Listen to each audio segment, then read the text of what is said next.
there is a photograph I keep coming back to. It is not from a study. It is from a kitchen in a town called Bungo Ono in Oita, on the southern island of Kyushu. A woman in her 80s is sitting at a low table after her evening meal. Her bowl is in front of her, almost empty, and she has set her chopsticks down across the top of it. She is not reaching for anything.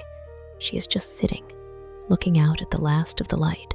In a few minutes, she will stand up and go for a short walk down her lane. That is the whole picture.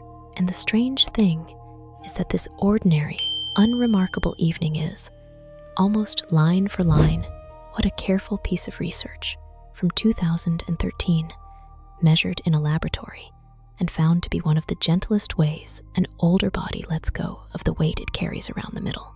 The first of the 5 habits is the one she is doing in that photograph, and it costs nothing.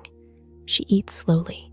She sets the chopsticks down between bites, not as a diet, not as discipline.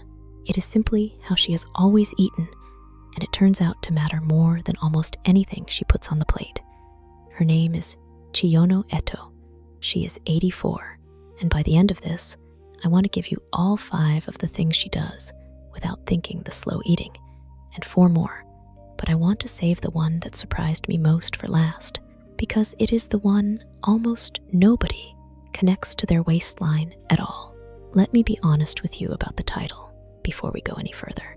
I am not going to promise you that anything melts. Bodies are not candle wax, and a woman in her 60s deserves to be told the truth instead of a number someone made up. What I can do is something better. I can walk you through a real paper by a real researcher and stand it next to a real woman's evening and let you see where the science and the life are saying the same quiet thing. So here is the woman and here is the paper, side by side. Chiyono is at her table in Bungo Ono. It is just past 6.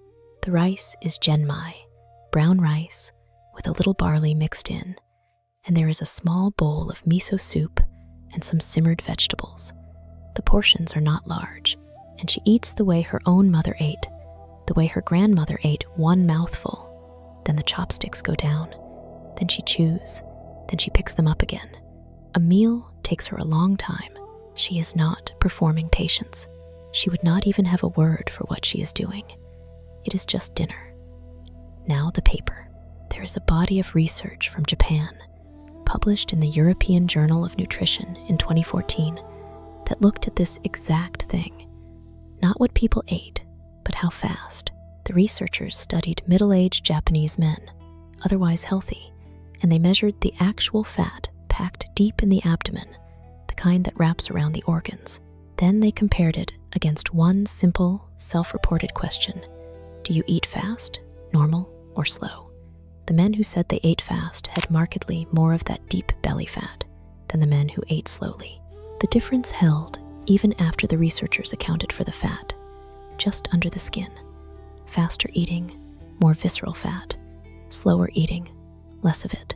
I want to be careful here, because this is the kind of study that is easy to oversell.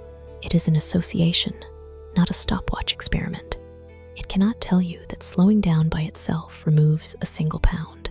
What it can tell you is that the speed at which a person eats is woven somehow into how the body stores weight in its most stubborn place, and that the slow eaters, decade after decade, tend to carry less of it. The researchers also did something I appreciated. They did not just glance at the men once.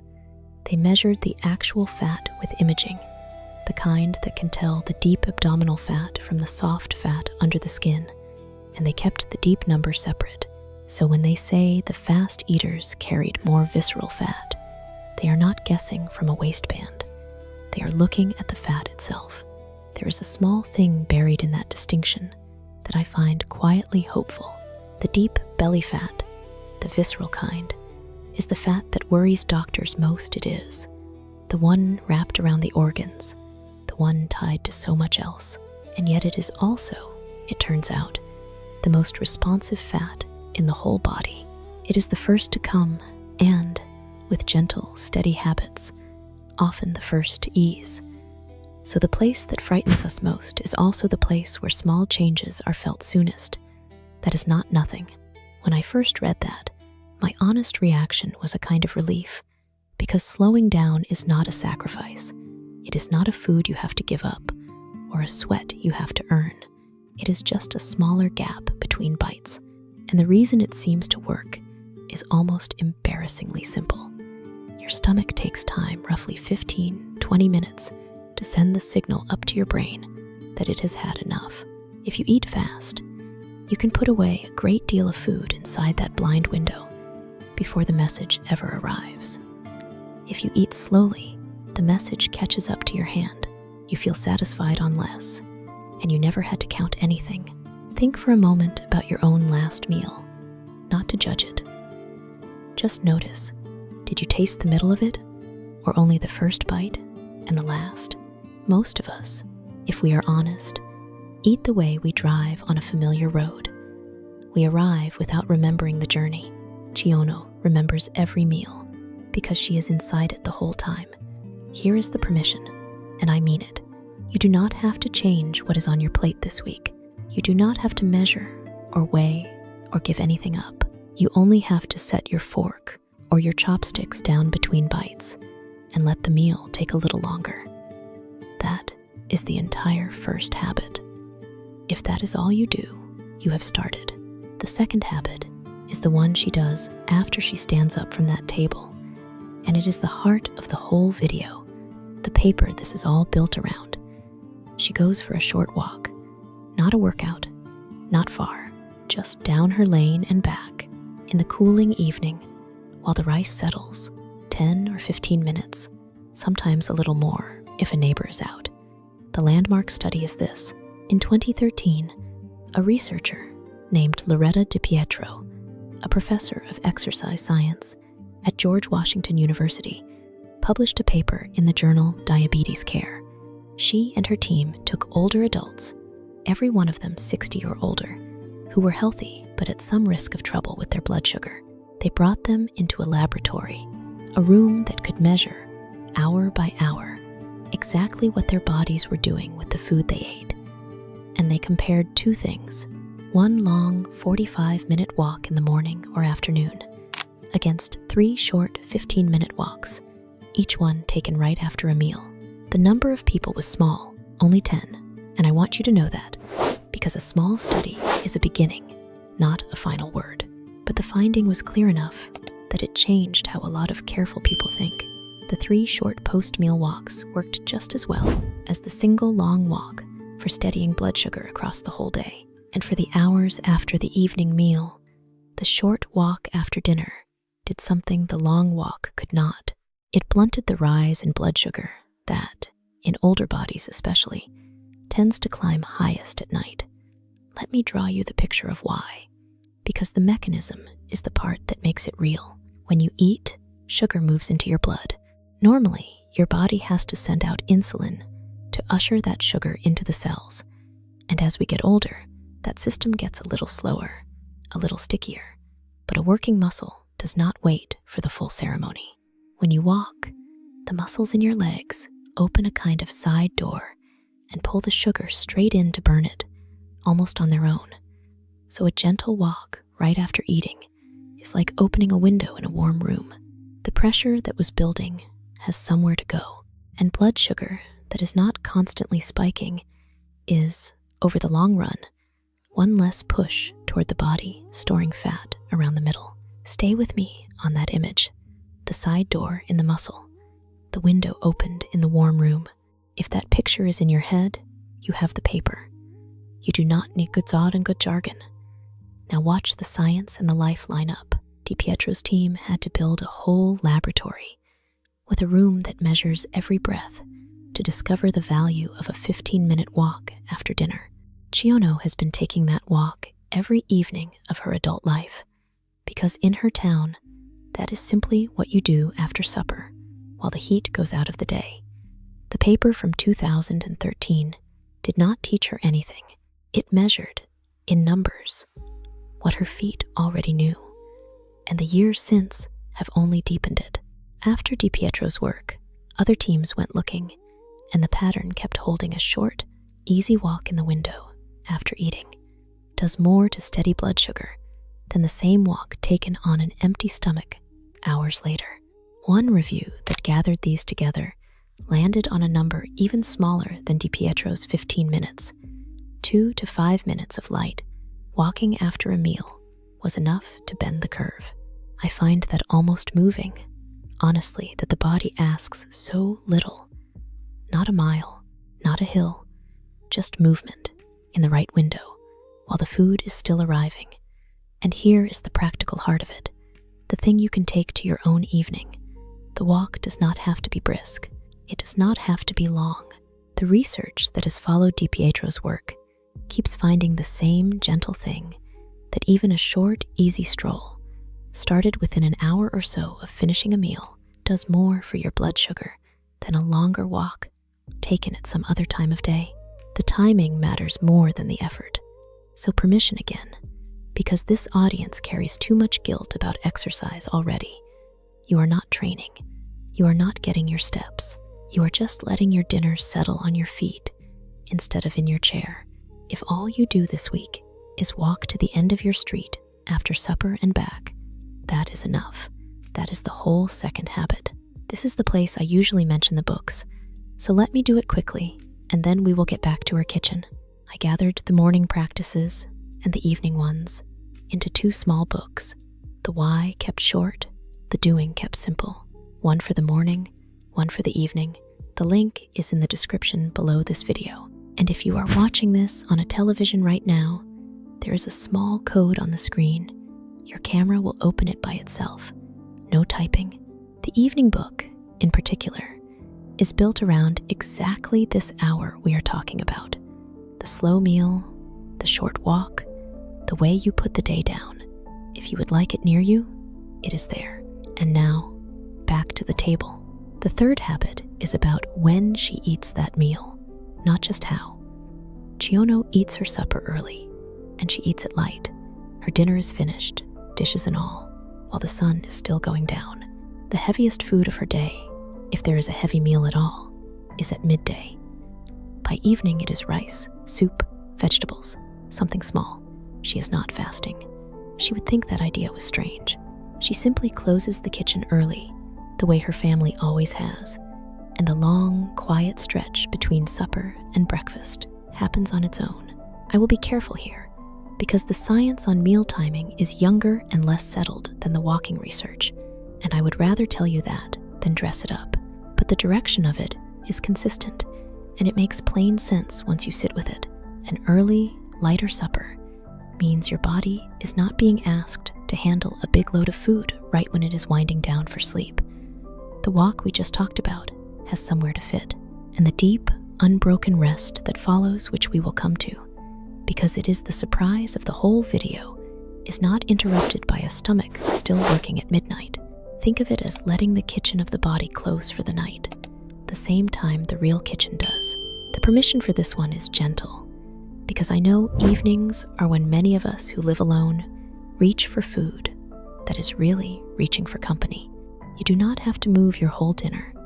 You only have to make it a little earlier and a little lighter one night this week, and notice how you sleep. That is the third habit. Earlier, lighter, the kitchen closed before dark.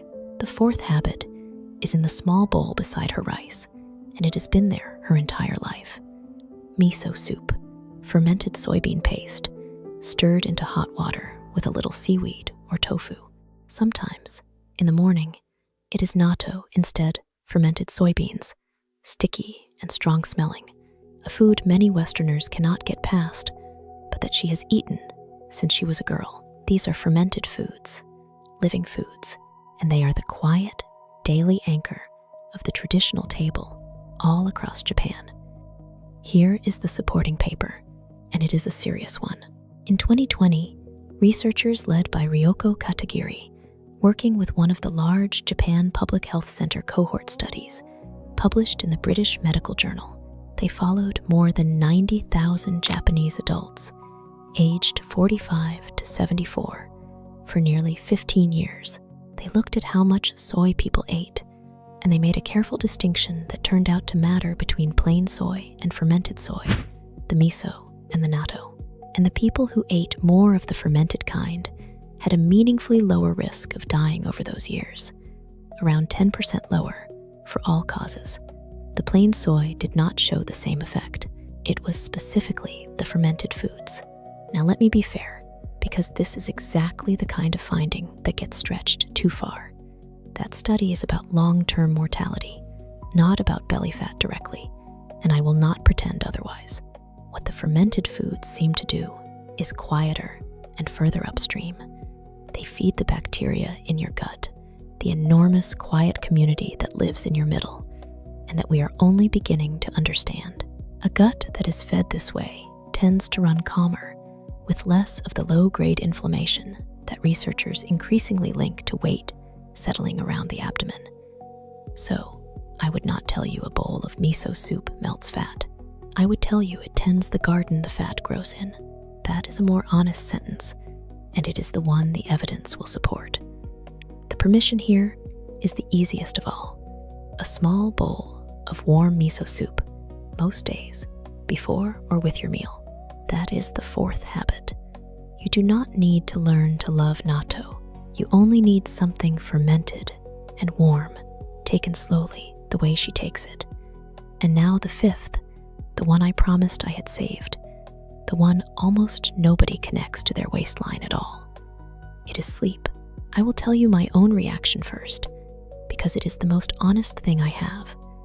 For most of my life, I thought of sleep as the thing I did when the day was finally over, the reward at the end. It never once occurred to me that it was doing work on my body, least of all on my belly. When I understood that it was, I felt a little foolish, and then I felt forgiven, because almost everyone misses this. We are told to eat less and move more, and nobody mentions the 8 hours we spend doing neither. Here is what the research keeps finding. When you sleep too little, and for most older adults, that means consistently under 6 or 7 hours, your body does not simply feel tired. It releases more of a stress hormone called cortisol. And a recent review that pooled many studies together found that short sleepers, over years, tend to gain weight specifically around the middle, not all over. In the abdomen, the deep belly fat we have been talking about this whole time, I want to show you why a pooled review like that one carries more weight than any single study, because the method is the part that earns your trust. One study is one room of people in one place, and 1,000 things could explain what it sees. But when researchers gather many separate studies, different countries, different decades, hundreds of thousands of people in total, and the same finding keeps surfacing in all of them, the noise starts to cancel out, and the signal stays. That is what happened here. Across the studies, the short sleepers kept showing the same thing, more centimeters at the waist, than their sleep length alone should predict. When a finding survives that many different rooms, it is telling you something real. Let me draw this mechanism too, because it is the one that ties the whole video shut. Cortisol is your body's alarm hormone. It is meant for short emergencies to flood you with quick energy and then switch off. But when you are chronically underslept, the alarm never fully switches off. It keeps a low hum going all day, and one of the things that hum does is tell your body to hold on to fuel, to store it, and to store it in the place easiest to reach in an emergency, around your organs, around your middle.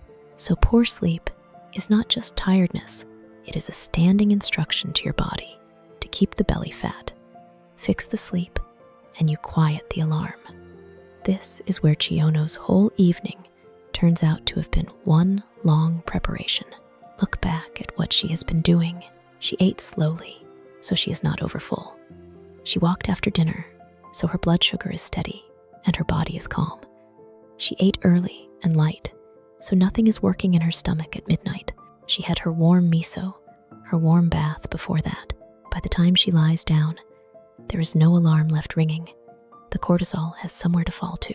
She sleeps deeply the way she has slept for 80 years, and her body spends the night doing the quiet repair that no walk and no bowl of soup can do on their own. There is a kind of tired that sleep does not fix, the tired that comes from a body never allowed to fully power down. And there is a weight that no diet reaches, because the diet was never the problem. The problem was the alarm that never stopped ringing. That, more than anything on the plate, is what the photograph from her kitchen is really about. Now, before you take a picture of your screen, let me set the 5 of them down for you one more time. Not as a list to memorize, but as one evening you could have. You sit down to supper a little earlier than usual, while there is still light, and the meal is on the lighter side. There is a small bowl of warm miso soup beside your rice. You eat slowly, setting your fork down between bites, so the meal takes its time and you feel full on less. When you are done, you do not sink into the chair. You walk to the end of your lane and back, easy, while your dinner settles on your feet. And then, with nothing left working in your stomach and no alarm still ringing, you go to bed early enough to truly sleep and let the night do the part you cannot. That is all of it. Eat slowly, walk after, sup early and light, a bowl of something fermented, and protect your sleep above all. I want to name what these studies do not settle, because the science is alive and you deserve the frontier, not just the headline. The walking research was small, and larger trials are still being run. The meal timing work is young, and not one of these papers can promise you a number on a scale or a measurement at your waist, because bodies are individual and honest research does not work that way. What the papers can tell you, together, is the direction: slower, earlier, lighter, fermented, and deeply rested. That is the direction a body tends to settle toward a lighter middle. Chiono did not need any of the papers. She has been pointed in that direction since she was a girl in the post-war years, in a small town in Oita, eating brown rice from a bowl she never quite emptied. If you take one thing from all of this and leave the rest, let it be the walk after dinner. It is the one with the strongest paper behind it, and it is the easiest to begin. Tonight, after you eat, instead of sitting down, go to the end of your street and come back. That is the 2013 paper, on your own 2 feet, tonight. Subscribe to The Slow Way if you would like to keep sitting at this table with me. There is more of this, the morning side of it, the evening side of it, and I would be glad to have you here for it. It is past 6 in Bungo Ono now. Chiono has set her chopsticks down across the top of her bowl. The light is going gold along her floor. In a minute, she will stand, and she will walk down her lane, the way she has every evening of her life. And the rice in her bowl, the way it always is not quite finished.